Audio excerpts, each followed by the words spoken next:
We are on the second leg of our series or second week of our series, New Gen. Yung New Gen, ang ibig sabihin po niyan ay New Generation. And the heart of this series is that we will be able to partner with God in raising a generation who will live their lives for Him. Kasi na-realize ko lang po, no, I'm not talking to the OG lang. Pag sinabi pong OG, older generation, okay?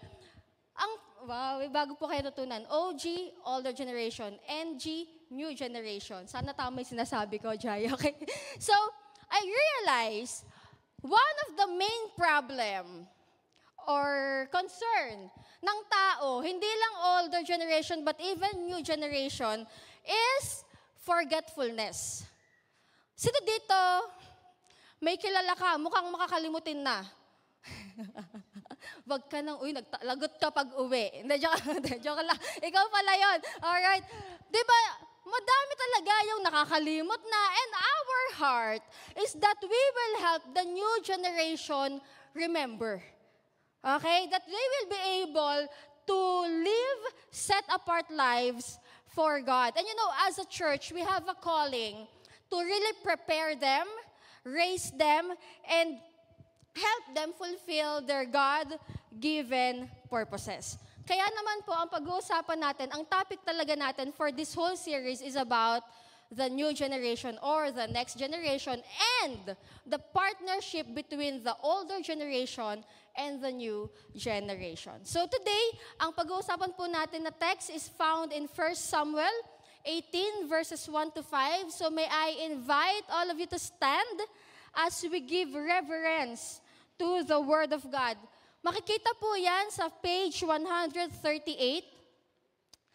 ng inyong Bibles. I highly encourage you to please to really use the Bibles po on your seats. Page 138, 1 Samuel 18 verses 1 to 5. It says here, as soon as he had finished speaking to Saul, the soul of Jonathan was knit to the soul of David, and Jonathan loved him as his own soul. And Saul took him that day and would not let him return to his father's house. Then Jonathan made a covenant with David because he loved him as his own soul. Verse 4, and Jonathan stripped himself of the robe that was on him and gave it to David, and his armor, and even his sword, and his bow, and his belt. And David went out and was successful wherever Saul sent him, so that Saul set him over the men of war, and this was good in the sight of all the people, and also in the sight of Saul's servant. Let's pray. Lord, we thank you for this day. We pray that you be with us as we study your word. Lord, I pray that you encourage each and every individual in this place right now. Lord, dalangin ko, Panginoon, that they will come out of this room, mamaya, refreshed by your spirit. Thank you, God. In Jesus' name, amen and amen. Pwede na po kayong maupo. I have one question. Tanong lang po. Sino sa inyo dito may kaibigan ka? Yan! Di ba? Congratulations! Sino sa inyo may BFF ka? BFF! Yan! Next naman, di ba? Sino dito katabi mo yung BFF mo? Yan! Kinilig yung katabi. Okay. Diba? BFF! Friends! Friendship! Alam niyo po, yan po ang pag-uusapan natin ngayong umaga. Our topic is about friendship. Pero, let me just make this clear, hindi lang po ito yung friendship na mema lang. Yung, di ba may mga kaibigan kasing ganun, ay friends kayo o friends kami? Close kayo? Di, friends lang kami. Di ba may mga ganun? So ito, we're talking about a different level of friendship kasi may mga friendship na, alam niyo ba yung circles? Di ba yung, halimbawa, circle ko sa ganito. Ibig sabihin, close kami. Pero mayroon pang mas malalim doon. Inner circle ko sa ganito. Ibig sabihin, mas close kami. Pero may mas malalim pa doon. Inner circle ko sa ganito. Ilan bang circle yung meron ka? Okay. So, ngayon, ano naman yun? Acceptable naman yun. May mga ganun talaga. But today, we're not really just talking about quote-unquote friendship. But we will be talking about covenant friendship. Okay? Covenant friendship. Ang hope po natin ngayong umaga ay maintindihan natin what does a covenant friendship looks like and how does a covenant friendship looks like. Yung binasa po natin sa 1 Samuel 18, verse 1 to 5, it's actually about the covenant friendship of Jonathan and David. Okay, si Jonathan and si David, alam nyo na, nakakatuwa po, kapag yung sa Bible kanina, title yan, nakalagay doon, David and Jonathan's friendship. So we will be talking about that. Bigyan ko lang po kayo ng background tungkol dun sa mga pag-uusapan natin. But I think the question here is not who is David. Kailan niyo po ba si David? Diba? I think we're all familiar with David. If hindi man po kayo familiar kay David, si David po, siya yung pumatay kay Goliath. Okay? Alam ko madaming ganap sa buhay ni David, pero iset aside mo muna yon kasi ang relevant lang ngayon tungkol kay David na gusto kong malaman nyo about him is he killed Goliath. Enough na yon about sa kanya for this morning. So the real question here is that hindi ito yung who is David, but actually, who is Jonathan? Sino sa inyo kaya alam mo si Jonathan sa Bible? O, di ba? So, yan. Who is Jonathan? Ipakilala ko lang sa inyo, sino ba si Jonathan?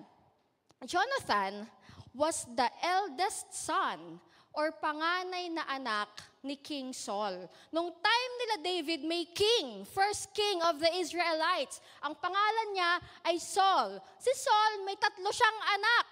Okay? Pero pinag-uusapan natin yung panganay niyang anak. Ang panganay niyang anak, si Jonathan. And Jonathan was actually a brave and courageous man. Warrior po si Jonathan.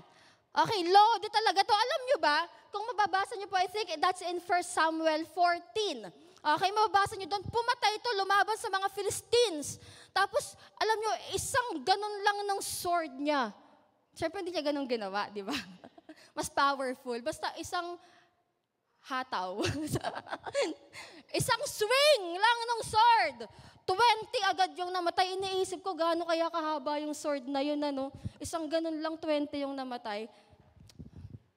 SKL lang. Okay, so, he was a man of war. Okay? Lord talaga to. He's a man of war. He's the eldest son of a king. So, basically, he's the next in line to the throne.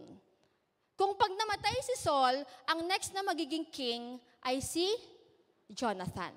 Now, that's who Jonathan is. Pangalawang question, how did Jonathan and David meet? Paano naman sila nagkakilala? Siyempre, yun nga yung pag-uusapan natin, di ba?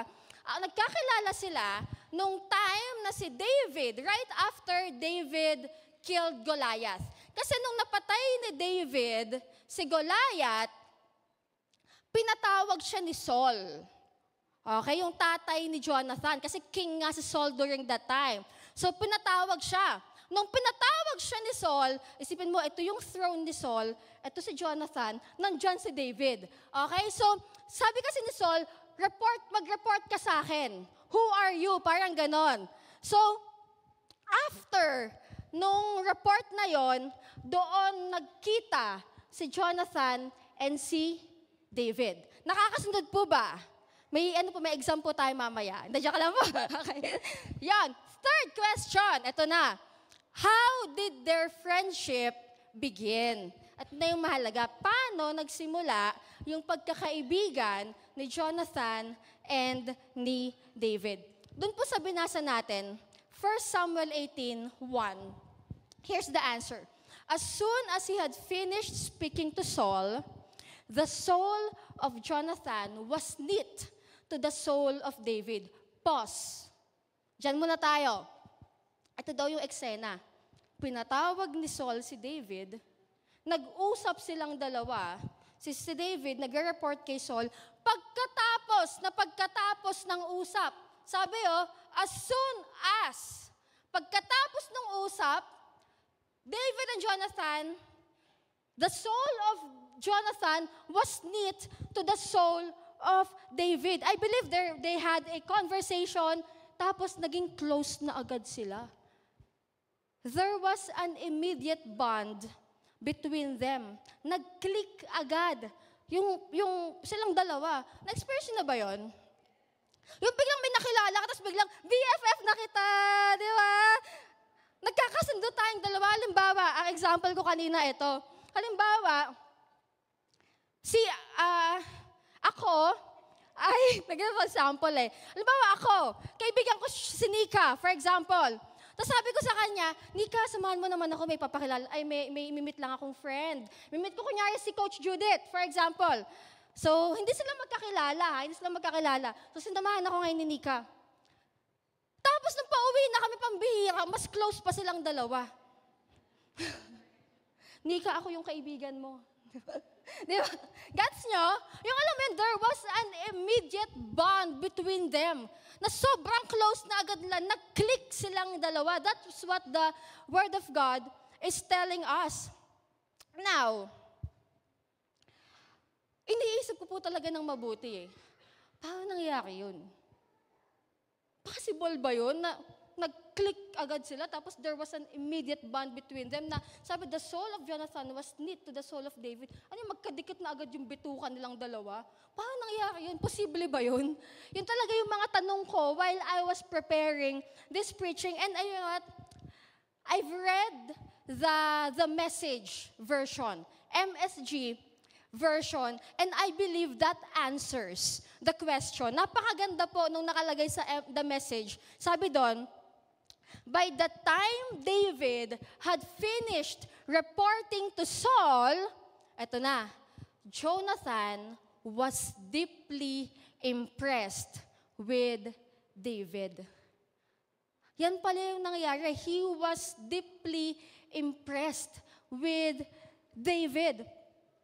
Again, pause muna tayo doon. Natuwa daw po si Jonathan kay David nung nakita niya. Ako nag-iisip lang naman ako, buti na lang hindi ako si Jonathan. Kasi naisip ko, no judgment. Kung ako si Jonathan, given the situation, naisip ko lang, matutuwa ba talaga ako kay David? Given the situation, balik po tayo sa sitwasyon anak ako ng king, panganay. Clear, very important detail. Panganay na anak ako ng king. Warrior ako. Okay? Isang ganun ko lang patay yung 20. Okay? Warrior. So I assume, ako lang to, baka sikat din talaga si Jonathan. Okay? Pero hindi ako yung nakapatay kay Goliath. Tapos, hindi ako yung pinatawag ng tatay ko. Meaning, hindi ako yung nakakuha ng favor ng tatay ko. Sa totoo lang, baka ako lang to. Hindi ako matutuwa. Hindi talaga ako matutuwa. Feeling ko hindi ako matutuwa kay David. Feeling ko bida-bida talaga to eh. Diba? I feel like, baka mas possible pa yung ma-insecure ako sa kanya.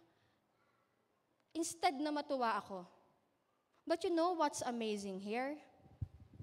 The Bible clearly says that Jonathan was deeply impressed with David. He was not insecure.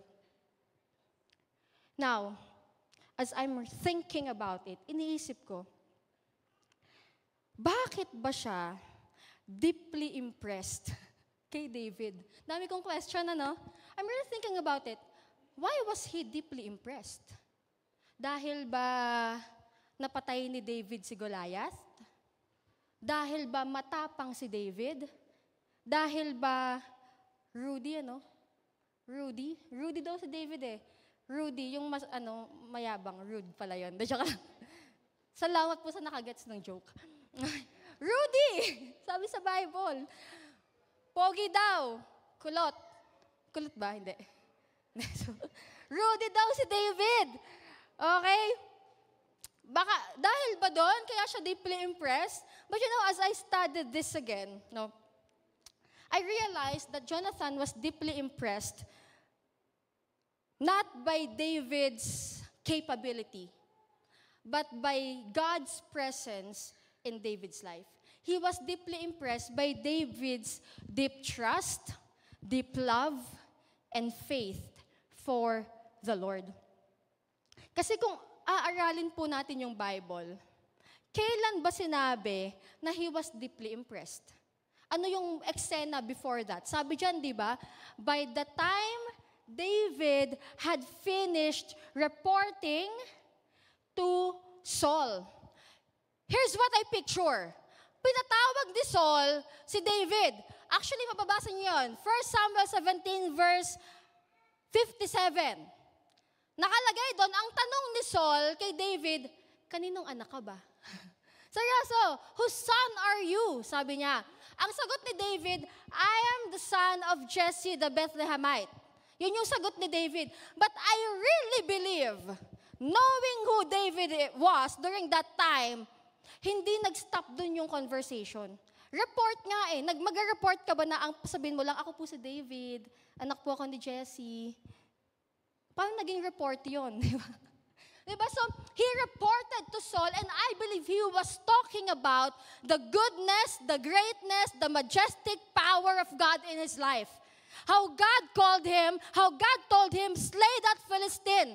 Kasi naalala nyo, nung pumunta siya dun sa crowd, kung nasan yung inaapi-api ni Goliath, yung Philistine, ay yung mga Israelites, ano sabi niya? Sino ba tong uncircumcised? Na to. Ang lakas ng loob, di ba? Sabi niya, legit, basahin niyo po yung Bible. Sa Bible po yun. So, naniniwala ako, hindi siya mag-stop lang dun sa, ako po si David, anak po ako ni Jesse. He really spoke about God. By the time David had finished reporting to Saul, and Jonathan heard him. Jonathan heard the report. So I believe Jonathan was deeply impressed by David's love and trust for God. Now, if you think about it, bakit? Simple lang po. Kasi ganun din siya. Ganun din siya. He also loved the Lord. He trusted also the Lord. And that time, Jonathan knew that he and David had the same heart. Sobrang halaga po sa pagkakaibigan yung common ground. Di ba? Kaya kayo nagkakasundo kasi same kayo ng gusto. Same kayo ng desire, same kayo ng passion, same kayo ng hobbies. Mahalaga may common ground. And Jonathan knew at that very moment, ang common ground namin, we have the same heart.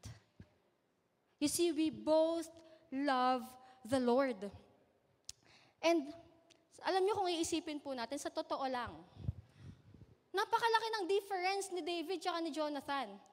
Status pa lang eh. Alam niyo yung nung panahon ni Pastor John, yung kanta na langit ka, lupa, ako. Year 19, ano po yun, Pastor John? Nadya ka lang. Siya kasi yung nandyan eh. Di ba? Siya yung pinaka-gracious na hindi magagalit sa joke ko. So, magkaiba sila ng status. Sobrang laki ng difference nila. Alam niyo po ba, pakita natin ito yung status. Status pa lang magkaiba na. Si Jonathan, he's the eldest son of a king, panganay, na anak. Si David, he's the youngest son of a farmer, bunso. Ito pa malala. Jonathan, anak ng king. David, anak ng farmer. Ito na, passion. Jonathan was a man of war. Habi ko talaga magpalipad ng espada, sword. Habi ko yun. Si David, habi niya mag-tend ng sheep. Dito kayo. He was a shepherd. Sobrang laki ng difference nila. Pag nag-banding sila, baka espadahin ni Jonathan yung mga sheep ni David. Iba. You see the difference. Ang laki talaga. Son of a king, panganay. Son of a farmer, bunso. Warrior, shepherd. Kaya kung titignan po natin, malabo po talaga na maging magkaibigan silang dalawa. Kasi di ba tayo, yun nga when we look for a friend, we look for someone na kaedad ko, yung mga ganon, mga 18. I repent. Di ba? Grabe naman. Di ba? Yung mga, we are looking for someone na kahit paano same man lang ng status ko. So, ito, malabo po na maging close tong dalawan to. But you know what? It's just so amazing that these differences has no power over one great similarity. They have one great similarity, and what's that? They both had a real relationship with the Lord. You see, they both loved the Lord. Alam mo, may mga kaibigan tayo na iba yung background sa atin. But you know what I realize? It doesn't really matter kung magkaiba kayo. Maniwala ka sa akin po talaga. Yung katabi mo, ang laki ng pagkakaiba mo dyan. Promise. Sa pagpisil pa lang ng toothpaste, ikaw sa gitna, siya sa ilalim. Okay?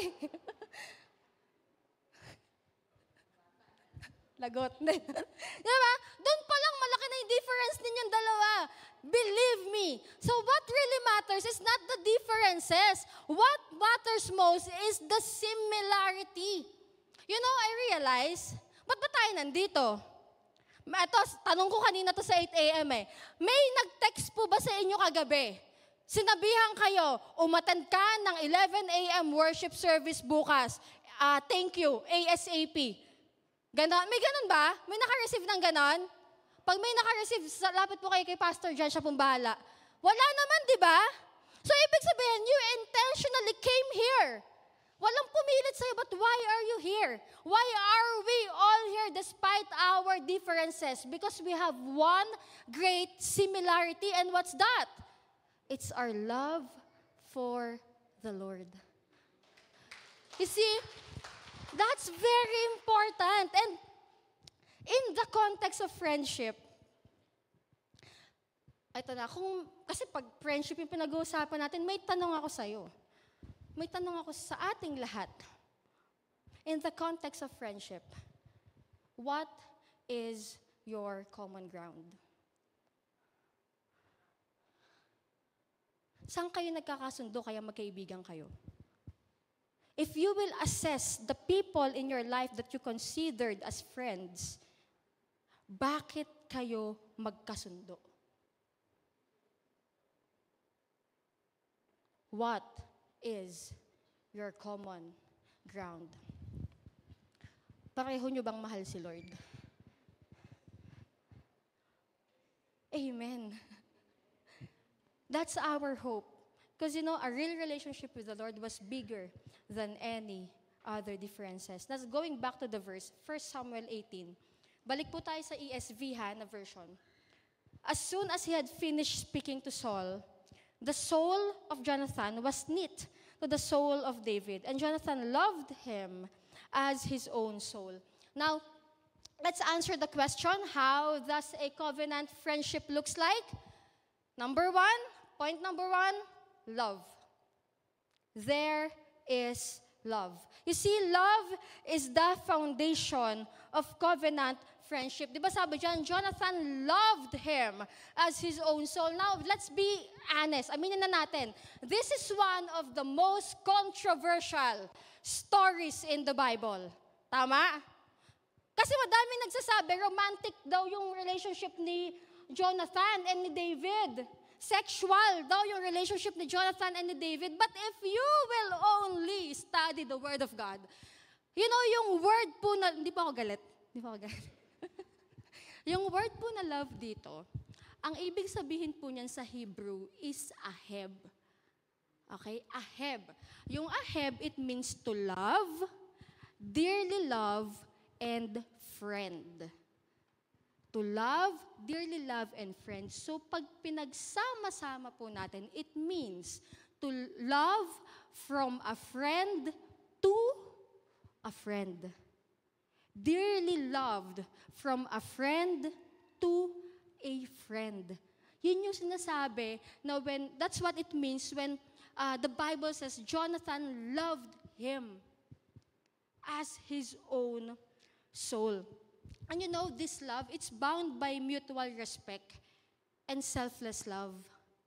Mutual respect, selfless love. Parang ganito yan. Nung sinasabi to sa Bible, ito lang, it's like saying, I love you just like how I love myself. I respect you like how I respect myself. And if you will study that, that's actually biblical. Love your neighbors as you love yourself. Pero alam nyo, mahirap po yun. Agree? Napaka-loving naman po ng mga tao sa 11 a.m. That's not easy to love other people like how you love yourself and to respect other people just like how you respect yourself. Pero paano ba natin magagawa yon? Yung may selfless love, may mutual respect. Again, balik po tayo sa common ground. Our love for the Lord. Alam mo, halimbawa, ako na lang pala, nagkakasala kami ng kaibigan ko, halimbawa na lang, just have to sit down, talk. Na-express ba natin yung love natin kay God sa pamamagitan ng ginagawa natin? And if the answer is no, maniwala ka, magre-repent po kayong dalawa. Because you met in the middle. Common ground. It's very important. The common ground. And also, yung he loved him as his own soul, as his own soul. Ang ibig sabihin po niyan, yung love din na word dyan, it also means transparency. Vulnerability. It's very important. Vulnerability and transparency is very important in friendship. Question, magiging close ka ba sa isang tao kung di mo alam yung buhay niya? Di ba hindi? Kung halimbawa, ang relationship lang ninyong dalawa, kamusta ka? Okay lang. Kumain ka na? Okay lang. Pagod ka ba? Okay lang. Kung hanggang doon lang kayong dalawa, tingin mo magiging close kayo? Di ba po hindi?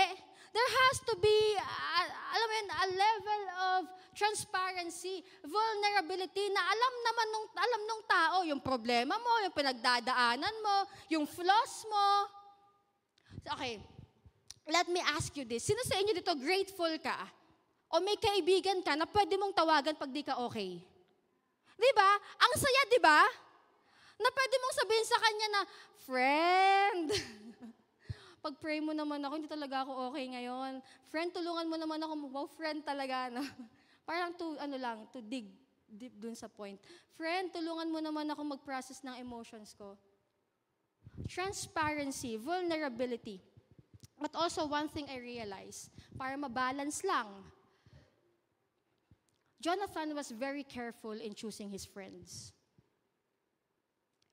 Si David, personal musician siya ni Saul. Pag si Saul ay sinasapi ang malala, okay, gagawin niya, papatawag niya si David. Tapos ang gagawin ni David, tutugtog yun ng, pero hindi siya pa ganun yung tunog, okay? Tutugtog siya ng harp, ng lyre, for Saul, para at peace or at ease si Saul. So I really think na nagkikita naman yung dalawa na yan. Alam naman ni Jonathan na may present na David sa palace. Okay, possible yon. Pero bakit hindi niya kinaibigan during that time? Kasi di niya alam yung buhay. Di niya kilala. You see, he has this certain level of standard. Our common ground should be we both knew God. So what I'm trying to say is this. Be careful in choosing friends. I'm not saying na masyado ka nang maging picky na, ikaw masama kang tao, ayoko sa'yo. Ikaw din, ayoko din. Wow, perfect ka, girl. Hindi po ganon. Okay? Pero, di ba kasi may mga tao tayo na inaalaw nating mag-speak sa buhay natin? Be careful in choosing those people that you will allow to speak in your life. That's what happened. So the question is this: are we surrounded by friends who share the same desire to honor God? Or are we that kind of friend whose desire is to honor God? It's very important that we have the same desire. And of course, the desire is to glorify and honor God. Alam niyo po kung bakit? Nag-research ako. Sabi dito, common causes of conflict in a friendship. Number one, syempre, miscommunication. Hindi kayo nagkakaintindihan, hindi kayo nag-uusap. Pwede din. Pangalawa, different values and beliefs. Pero, pag tinignan mo yung Google, ito lang kasi yung nakita kong may picture. Pero if you will look at Google, most ay number one talaga yung jealousy and envy. Huwag na kayong magtaas ng kamay. Pero meron ba kayong mga kaibigan na hindi mo na kaibigan ngayon dahil sa selos, dahil sa inggit? Jealousy and envy talaga, yung top one na source or cause ng conflict in a friendship. But you see, in a friendship where the main desire is to honor God, there will be no room for jealousy and envy. And that's supported by the Bible. Sinasabi po ng Bible yon, basahin natin. In 1 Samuel 18, verse 2 to 3, sabi dito, "And Samuel took him that day and would not let him return to his father's house." Ay, pambihira. Ay, Saul pala, hindi Samuel. "And Saul took him that day and not let him return to his father's house." Kung ako talaga si Jonathan, isipin ko talaga, pambihira itong tatay ko. Inampun pa talaga, inampun pa. Inampun ni Saul si David. Ibig sabihin, they're living in the same roof. So, mas malaki talaga yung chance na maagaw niya sa akin yung throne. Kasi nakakasama niya yung tatay ko. But you see what's the response of Jonathan to that? Ito sabi dito. Verse 3, "Then Jonathan made a covenant with David because he loved him as his own soul." Instead of saying, bida-bida ka talaga eh. No. He embraced the calling of God first and foremost in the life of David. I believe Jonathan knew na si David na talaga yung first, na yung papalit na king sa tatay niya. Kaya alam niyo kung anong ginawa niya? He expressed it. He submitted to the will of God and the authority of God in their life.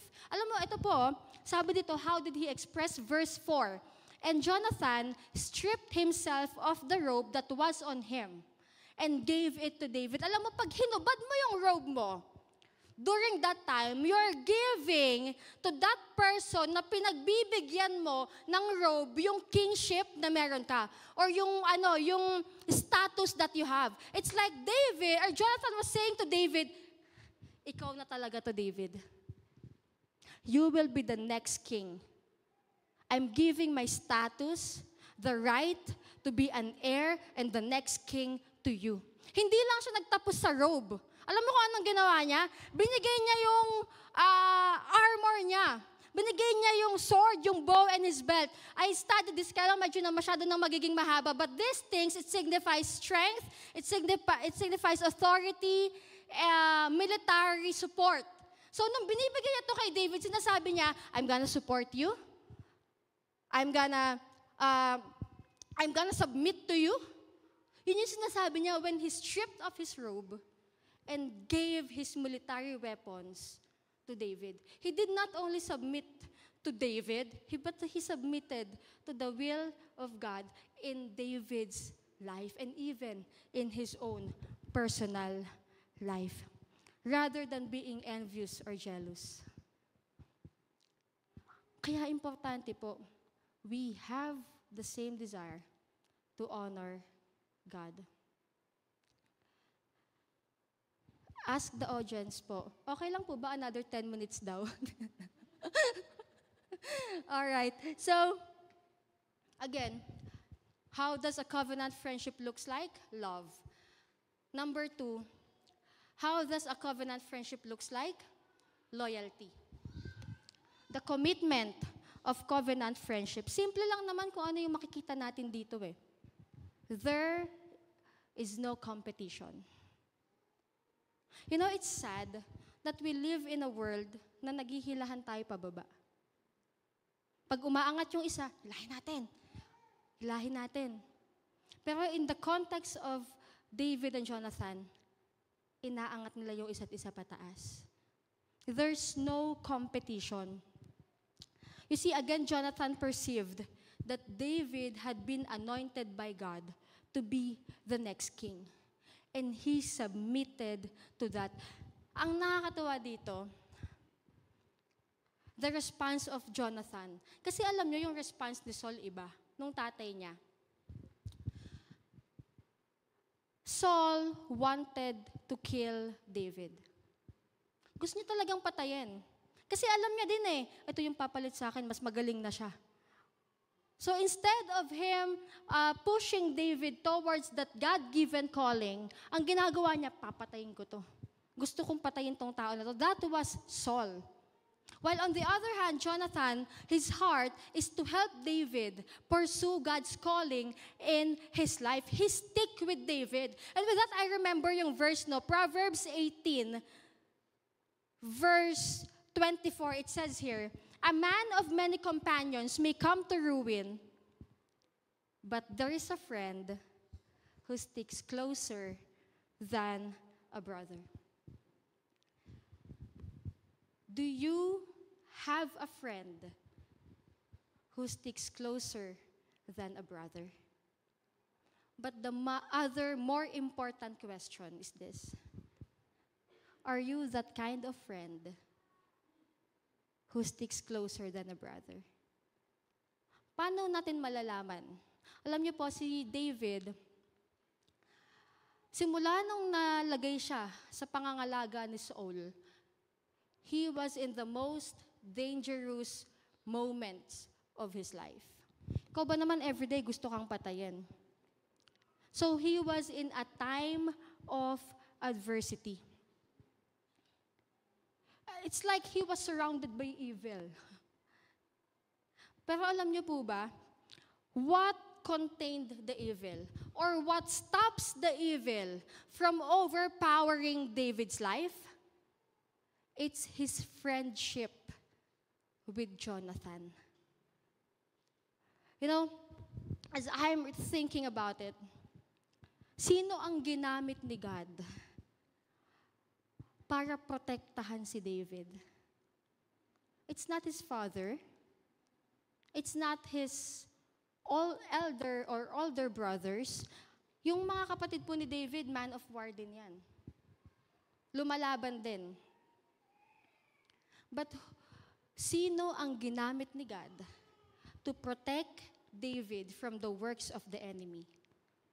It's his friend, Jonathan. So my question is this.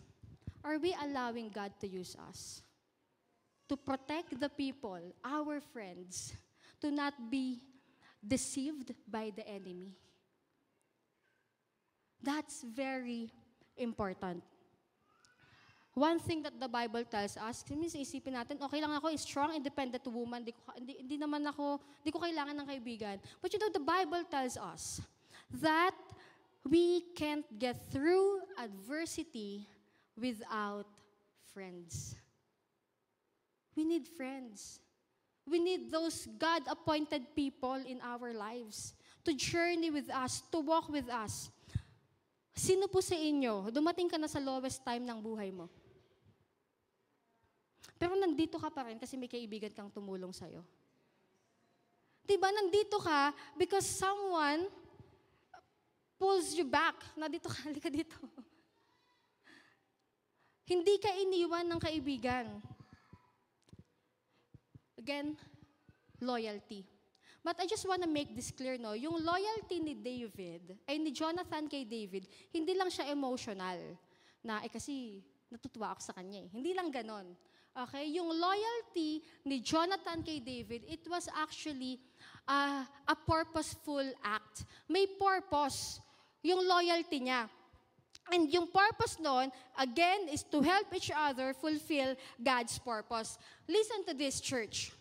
Kapag ang pagkakaibigan ay walang purpose, ang tawag po dyan, user relationship. Have you heard the term user-friendly? Gusto mo yon? Ayaw natin nun.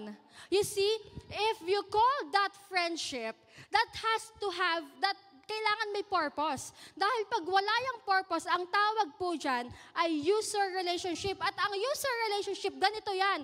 Para kang may mini calculator sa isip mo. Tapos lagi kang nag-a-add, tsaka nagsusubtract. Okay, ito yung ginawa ko para sa kanya, ito pa, binigay ko to, sinamahan ko siya dito, at tsaka ito. Okay, ito yung hindi niya ginawa sa akin, blah, blah, blah, blah, blah. Shucks, lugi ata ako. Gets nyo? That's what it means when we say user relationship. May mini calculator tayo sa isip natin that only us know.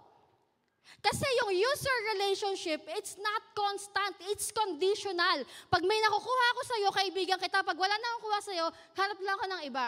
But real friendship is unconditional. Real friendship is constant. It was supported by the Bible, Proverbs 17:17. A friend loves at all times. And a brother is born for adversity.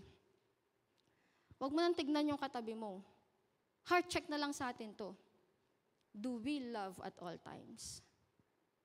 Are we present in the life of a person in times of adversity?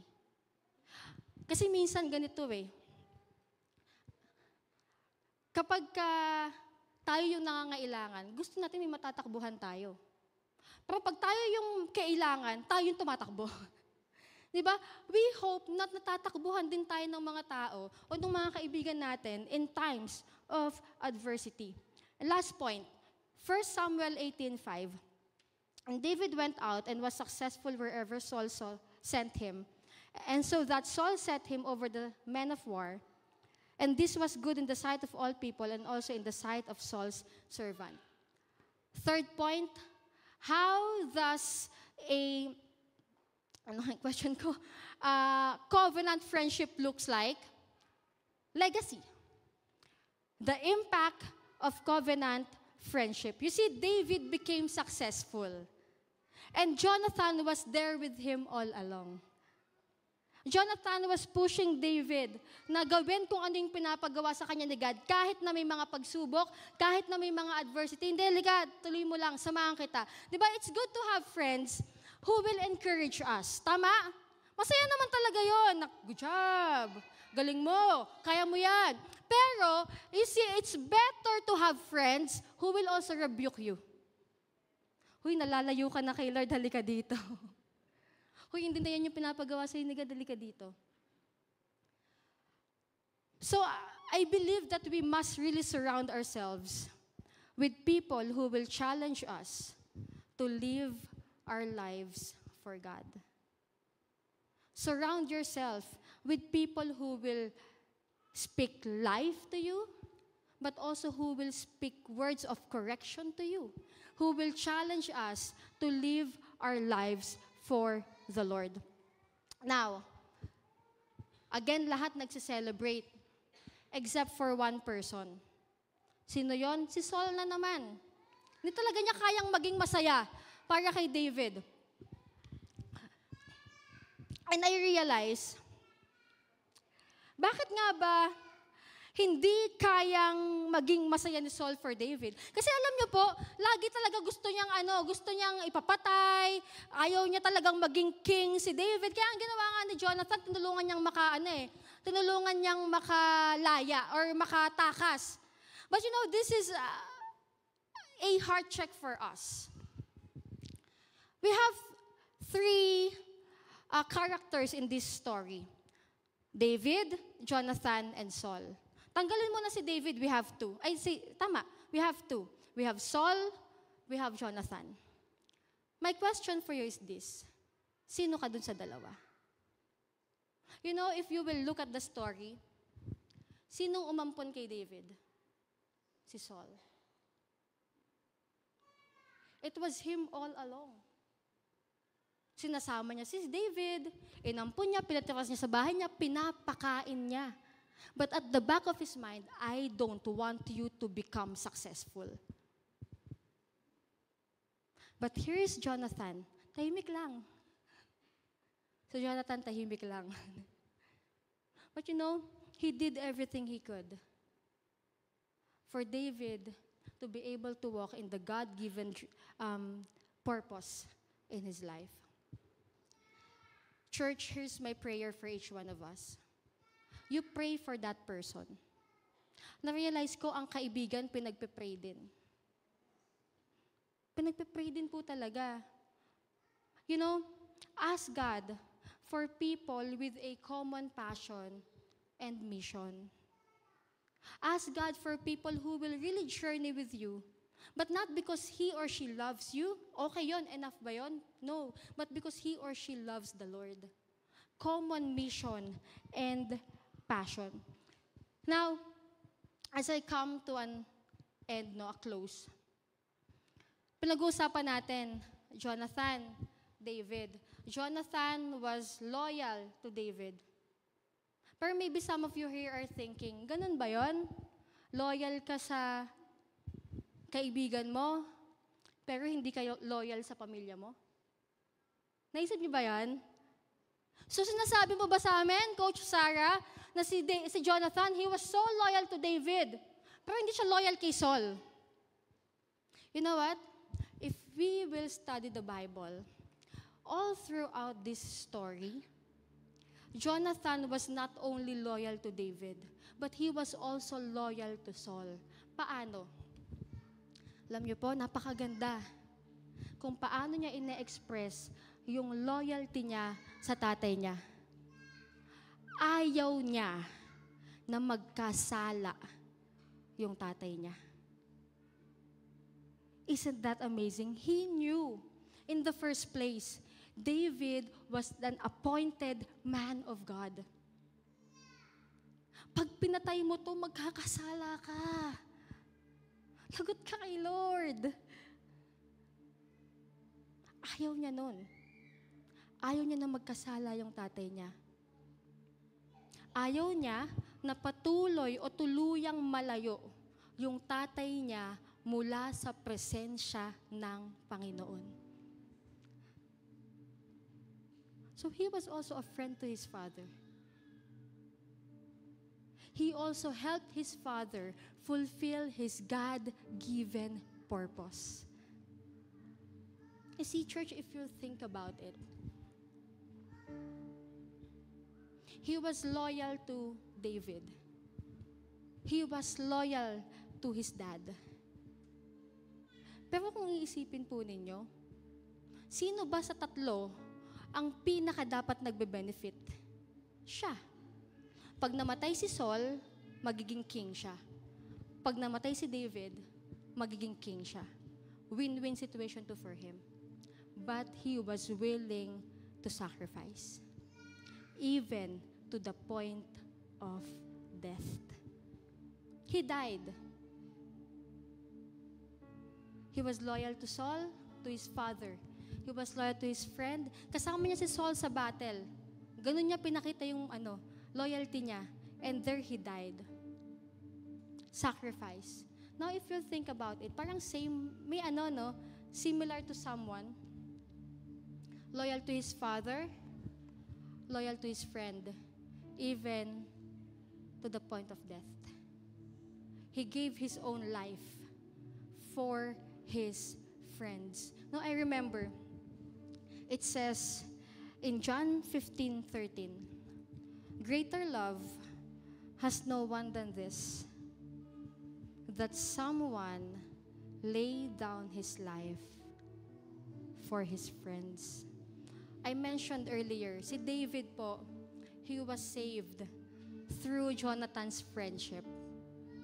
And did you know, tayo, we are saved through Jesus Christ's friendship.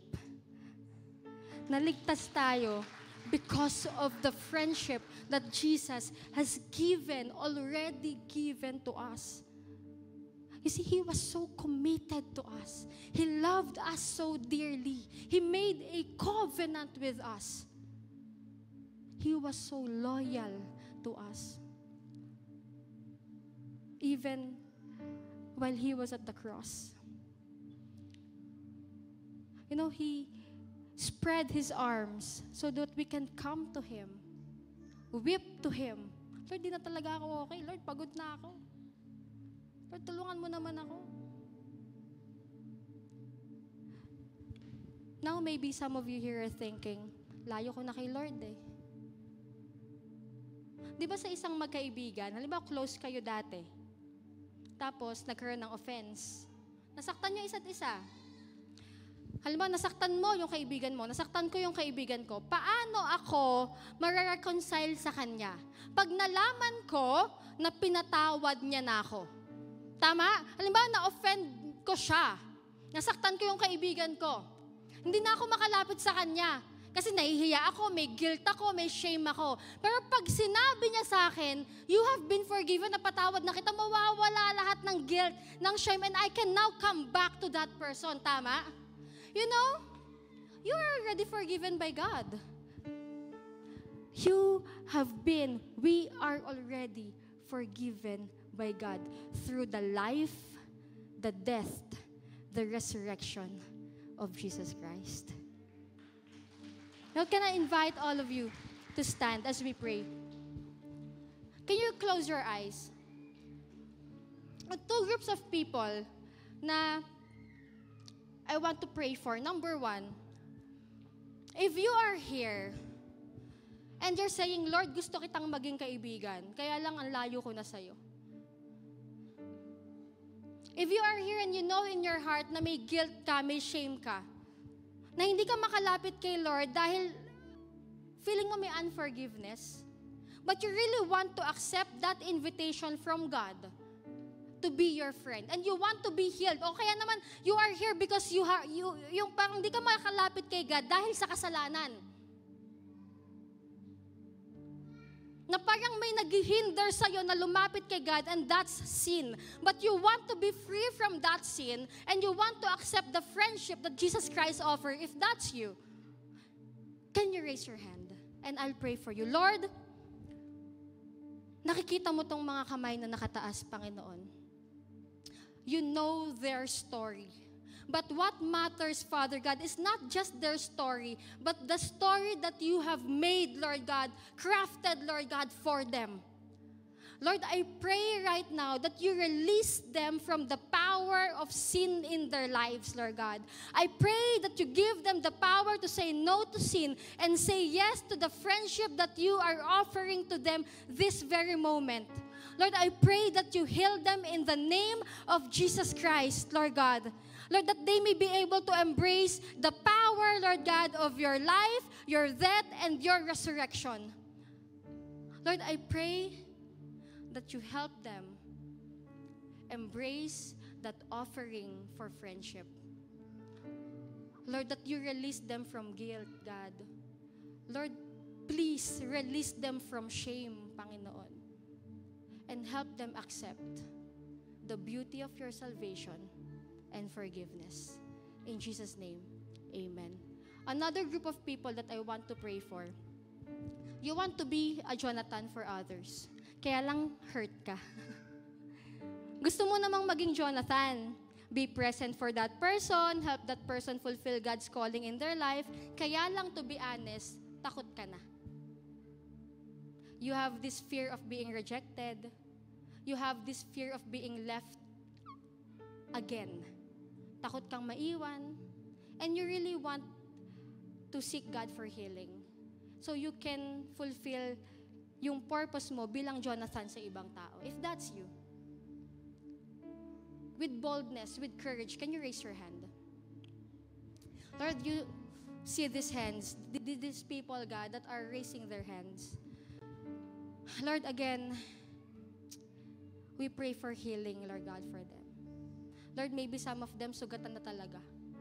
Naiwan ng kaibigan, pinagpalit, niloko, na-betray, na-reject.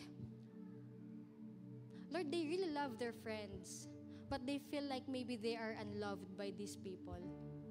But I pray, Father God, that this day, there will be a shift, Lord God, that will happen. That, Lord, they will experience not just love of men, but love of God.